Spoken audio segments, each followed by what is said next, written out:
آغام صاحب، گزشتہ پروگرام نے ہمیں یہ بات کی کہ علم کی دنیا کس طرح فنکشن کرتی ہے اور بنائے استدلال کیا ہے، اور اب ہم اس پروگرام میں یہ گفتگو کرنا چاہیں گے کہ علم کی دنیا میں مذہب کیسے داخل ہوتا ہے، یا علم کی دنیا میں ایقان یا اذان کا لفظ جو آپ استعمال کر رہے تھے یہ کیسے پیدا ہوتا ہے اور پھر مذہب سے کیسے متعلق ہوتا ہے۔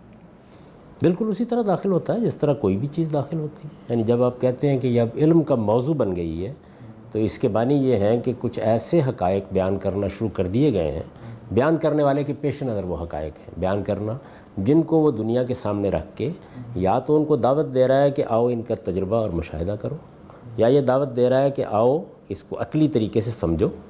یہ وہ چیزیں ہیں کہ تم اپنے اندر جو تعقل کی فیکلٹی موجود ہے اس کو استعمال میں لاؤ گے تو انہی نتائج تک پہنچو گے جن تک میں پہنچا ہوں، اور یا وہ آپ کے سامنے تاریخ کی حقیقتیں رکھ رہا ہوتا ہے۔ یعنی ان کے علاوہ اور بنا استدلال کوئی چیز نہیں بن سکتی۔ پیغمبر کو بات کرنی ہے تو وہی یہیں سے کرے گا، ٹھیک ہے، بلکہ انسانوں کے ساتھ اگر اس کو سوء ادب پہ محمول نہ کریں، اللہ تعالیٰ کو بات کرنی ہے تو وہ بھی یہی ذرائع اختیار کرے گا۔ میں اطمینان کے ساتھ کہہ سکتا ہوں کہ ہمیشہ یہی ذرائع اختیار کیے گئے ہیں۔ قرآن مجید کا میں ایک طالب علم ہوں، میں نے زندگی کے بہترین اوقات نظر کیے ہیں کہ میں اس کو سمجھوں، اس میں اس کے سوا کوئی بنا استدلال نہیں، ہر جگہ اسی کو بنیاد بنایا گیا، یا وہ عقلی استدلال ہو رہا ہے یا تاریخ کے حقائق پیش کیے جا رہے ہیں، یعنی وہ تاریخ کے حقائق جو اس کے مخاطبین کے نزدیک مسلمات ہیں، اور یا کیا ہے تجربہ اور مشاہدہ۔ آواز دی جا رہی ہے کہ آپ بھی اس تجربے اور مشاہدے کو رنگیخت کریں، بلائیں اس کو، تو بنا استدلال اس کے سوا کچھ ہو ہی نہیں سکتی۔ یہ بالکل غلط خیال ہے اور علم کی دنیا کے لیے اجنبی خیال ہے کہ مذہب اپنی بات کو تحکم سے منوانا چاہتا ہے۔ نہیں، مذہب جب حقیقی دنیا میں ہوگا تو وہ ایسے ہی بات کرے گا، اور علمی لحاظ سے اس کی بات اگر کوئی قدر کوئی منزلت پائے گی تو وہ اسی وقت پائے گی جب وہ انہی ذرائع سے آپ تک اپنی بات پہنچائے گا۔ جب ان کو آپ ایک طرف رکھ دیں تو اس کے بعد کیا رہ جاتا ہے باقی؟ اس کے بعد ایک ماورائے علم دنیا ہے۔ آپ کو بلا لیا جائے کسی کمرے میں، اس میں چراغ گل کر دیے جائیں، وہاں بیٹھ کے آپ کو کوئی مشاہدہ کرا دیا جائے، کوئی مراقبہ کرا دیا جائے، یہ بھی ایک ذریعہ ہے۔ میں ابھی اس میں داخل نہیں ہوا۔ یہ ذریعہ جو ہے، یہ مسٹسزم جس کو آپ کہتے ہیں یا صوفیانہ احوال کہتے ہیں، ان میں یہ اختیار کیا جاتا ہے۔ نفسی علم کے ماہرین یہ ذرائع اختیار کرتے ہیں، لیکن جس کو ہم علم کہتے ہیں اس میں یہ ذریعہ نہیں اختیار کیا۔ سر میرے خیال میں بات بہت زیادہ مذہبیات کی طرف جا رہی ہے، لیکن میرا اس سے پہلے کے ایک مرحلے میں ایک سوال ہے۔ جب آپ کہتے ہیں اسٹیبلشڈ ہسٹری، تو ہسٹوریکل ایویڈنس میں آج ہم دیکھتے ہیں کہ دنیا کی جو تشریح کی جاتی ہے، دنیا کی یا کائنات کی جو وضاحت کی جاتی ہے، وہ مذہبی تعبیر اور تشریح سے بالکل جداگانہ ہے۔ اگر بالکل جداگانہ نہ بھی کہی جائے تو بھی ہسٹری ہمیں یہ بتاتی ہے کہ انسان دنیا میں ویسے نہیں ارتقا پایا اس نے جس طریقے سے مذہب کے اندر بتایا جاتا ہے۔ مثلا خدا نے انسان کو بنایا اور انسان خدا کا عبادت گزار تھا، اور پھر اس کے اندر انحرافات آئے تو خدا نے یہ وحی اور نبوت کا اور یہ والا سلسلہ جاری کیا۔ ہمیں تو یوں محسوس ہوتا ہے اس تاریخ کے مطابق کہ یہ وحی اور یہ نبوت اور مذاہب، یہ والا معاملہ بہت بعد میں جا کر بعض لوگوں نے انتہائی معذرت کے ساتھ، یعنی بعض لوگوں نے فقط اپنی سلطنتوں کو وسیع کرنے کے لیے یا لوگوں کو کنٹرول کرنے کے لیے باقاعدہ پیش کیا۔ مثلا نوآ ہراری کی کتاب بہت مشہور ہے آج کل، سیپین، اس کے اندر وہ مذہب کو اور امپائرز کو ایک ہی چیپٹر میں ذکر کرتا ہے، اور وہ بتاتا ہے کہ امپائرز اور بڑی سلطنتیں جتنی بھی دنیا میں تھیں، ان کا آغاز ہی اصل میں مونوتھیزم جو تھا اس کے ساتھ ہوا۔ مونوتھیزم کا آغاز ہی امپائرز کے ساتھ یہ ساتھ ساتھ مل کر ہوا، کیونکہ ایک سسٹم، ایک خدا، ایک نظام، ایک بادشاہ، یہ والی ساری چیزیں اکٹھی کر کے انہوں نے لوگوں کو اکٹھا کرنا اور ایک کنٹرول میں لانا، یہ اس طرح کا کچھ ہوا ہے، جبکہ مذہب کا یہ دعویٰ نہیں ہے۔ تو یہ اس سے پہلے کہ ہم مذہبیات میں داخل ہوں، اسٹیبلش ہسٹری کے اس ایویڈنس کے بارے میں یا اس نتیجے کے بارے میں آپ کیا فرماتے ہیں؟ یہ بہت اچھا کیا آپ نے کہ اس چیز کو ابھی اٹھا دیا، اس سے ہم جو پہلے گفتگو کر چکے ہیں اس کی علمی حقیقت بھی زیادہ بہتر طریقے سے سمجھ سکیں گے۔ دیکھیے، بات یہ ہے کہ جس کو آپ اسٹیبلشڈ ہسٹری کہتے ہیں، اس کا مطلب یہ ہے کہ اس میں قیاس کو دخل نہیں ہونا چاہیے. یعنی جب آپ کوئی بات بیان کریں گے تو آپ کو یہ بتانا چاہیے کہ یہ چیز جس کو میں اسٹیبلش ہسٹری کہتا ہوں کیسے اسٹیبلش ہسٹری ہے. آپ نے اس طرح کی بہت سی کتابیں آج پڑھی ہوں گی, ماضی میں بھی لکھی جاتی رہی ہیں. آپ کو معلوم ہے کہ جو سوشلزم کی تحریک جب خالص علمی سطح پر تھی, یعنی یہ کارل مارکس سے بھی پہلے, اس زمانے میں ایک نئی تعبیر دینے کی کوشش کی گئی کہ دنیا کی ابتدا کیسے ہوئی ہے, اس میں معاشی معاملات کیسے چلے ہیں, اس طرح کی کس طرح چیزیں چلی ہیں جتنی بھی ہیں. اس میں جو وہ تجربے اور مشاہدے میں آنے والے حقائق ہیں, یا جس کو میں اسٹیبلش ہسٹری کہتا ہوں, وہ کتنے ہیں اور قیاس کتنا ہے. میں اس کا ایک سادہ سا آپ کے سامنے بیان رکھتا ہوں. ایک طرف آپ کے پاس اسٹیبلش سائنس ہے جو کہہ رہی ہے کہ انسان کی عمر 30,000 سال, 80,000 سال, 1,00,000 سال, اب 3,00,000 سال تک پہنچ گئی. یعنی انسان کب سے ہے. ابھی ہم مذہب میں داخل نہیں ہوئے. مذہب کیا کہتا ہے اس کو تھوڑی دیر کے لیے چھوڑ دیجئے. اب جب آپ لفظ آغاز بولتے ہیں تو اس سائنسی علم کو اور آپ کے تاریخی آغاز کو ایک تاریخ سے شروع ہونا چاہیے, ورنہ لفظ آغاز نہیں بول سکتے آپ. آپ یہ کہیے 2,000 سال کی معلومات یہ ہیں, 1,000 سال کی معلومات یہ ہیں, 1,000 سال پہلے عرب ایسا تھا, 1,500 سال پہلے یورپ ایسا تھا. یہ آپ کو حق ہے کہنے کا. جب آپ کہتے ہیں انسانیت کی ابتدا یہاں سے ہوئی ہے, تو انسانیت کی ابتدا کو اس کی سائنسی عمر کے مطابق ہونا چاہیے, کیونکہ ہم مذہب میں ابھی داخل نہیں ہو رہے ہیں. ہو سکتا ہے مذہبی حقائق ایک دوسری تعبیر دے دیں, وہ مطابق ہونی چاہیے. تو یہ جن صاحب کا آپ نے نام لیا ہے, اور 10-15 کے میں نام لے دیتا ہوں, انہوں نے جو کچھ آج تک بیان کیا اس کو ذرا مطابق کر کے دکھائیے, آپ 100% ناکام ہو جائیں. اصل میں 2-2.5 ہزار سال سے پیچھے آپ کی اسٹیبلش تاریخ جا ہی نہیں رہی. اس سے پیچھے کیا ہوتا ہے, اس سے پیچھے ہمیں کچھ آثار مل جاتے ہیں.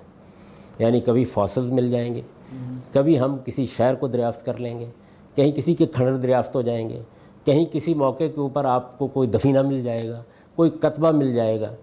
یہ چیزیں ہیں جو آپ کو ملتی ہیں, ان کے اوپر آپ ایک قیاس کرتے ہیں. اور دلچسپ بات یہ ہے کہ 2,000 سال کی تاریخ, 2,500 سال کی, بہت سے بہت اس وقت ہمارے پاس جو مواد ہے تاریخی مواد, وہ 5,000 سال سے پیچھے نہیں جاتا. یعنی قدیم ترین جو شہر بھی دریافت ہوئے ہیں وہ بھی اس سے پیچھے نہیں جاتے. موہنجو دڑو ہو, فلاں ہو, سب کم و بیش یہی ہے. 5,000 سال کی تاریخ کو آپ آغاز کیسے کہہ سکتے ہیں؟ لفظ آغاز, لفظ ابتدا بولنے کے لیے میں اگر اس کے بالمقابل ایک دوسرا نظریہ پیش کروں کہ 3,00,000 سال پہلے سے انسان موجود ہے. ابھی میں سائنس میں ہوں, مذہب کی بات نہیں کر رہا. اس وقت اس نے اپنی ابتدا توحید سے کی تھی, اللہ کے صحیح شعور سے کی تھی, سال فطرت سے کی تھی. اس کے بعد قرنوں گزرے, اس میں بے شمار مواقع آئے, بہت سے نشیب فراز ہوئے, یہاں تک کہ 2,000 سال پہلے جب ہم پہنچے اس وقت شرک کا غلبہ تھا, سلطنتیں قائم ہو چکی تھیں, مذہب کا سیاسی استعمال کیا جا رہا تھا. پروہتوں نے اور کاہنوں نے مل کر اور بادشاہوں نے مل کے انسان کے گلے میں زنجیر ڈال دی تھی. اس کو آپ سائنسی طور پر کیسے جٹلائیں گے؟ میرے پاس جو 2,000 سال کا ڈیٹا ہے, وہ جو بات وقاص کہہ رہے ہیں وہ اس کے پیچھے کھڑا ہے. 2,000 سال پہلے یا 3,000 سال پہلے جتنی سوسائٹیز وجود میں اور آج تک جو ہماری تاریخ ہے وہ میل شوونسٹ تھیں, اور مذہب کو کلیدی کردار تھا اس کے اندر, رعایا کو بادشاہ کے ساتھ جوڑنے میں, اس وحدتی نظام کو برقرار رکھنے میں. تو ظاہر سی بات ہے کہ جب میرے پاس اسٹیبلش ہسٹری موجود ہے تو اس کے پاس دوسری بنائے استدلال جو آپ نے فرمائی, ہم یا انفر کریں گے یا ریڈیوس کریں گے, تو ہم اسے استعمال کرتے ہوئے کوئی نتیجہ اخذ کریں گے, اور وہی نتیجہ 2,000 سال 3,000 سال کو 2,000-3,000 سال کے نتائج حاصل کرنے کے لیے استعمال کیجئے نا. آپ تو 3,00,000 سال کے نتائج نکال رہے ہیں. ان دونوں کی مطابقت پہلے بتائیے کیا ہے. یعنی آپ لفظ آغاز چھوڑ دیجئے, آپ گفتگو اس پر کیجئے کہ 3,000 سال سے محمد الرسول اللہ کی بعثت تک یا سیدنا مسیح کی بعثت تک دنیا میں یہی کچھ ہو رہا تھا. بھائی مجھے کیا اعتراض ہے؟ میں یہ کہوں گا کہ تیری آواز مکے اور مدینے واقعی یہی کچھ ہو رہا تھا. آپ اس میں ایک لفظ بول رہے ہیں کہ انسانیت نے اپنی ابتدا, یعنی 3,000 سال کا مطالعہ کر کے آپ لفظ ابتدا بول رہے ہیں. دوسری جانب یعنی پھر اس میں بڑا آسان تھا, اور آسانی رہتی ہے آپ کو اگر آپ بائبل سے انسان کی عمر لے لیتے, وہاں سے لے لیں, وہ 6-7 ہزار سال سے زیادہ نہیں بنتی, تو اس میں کچھ بات بن جائے گی.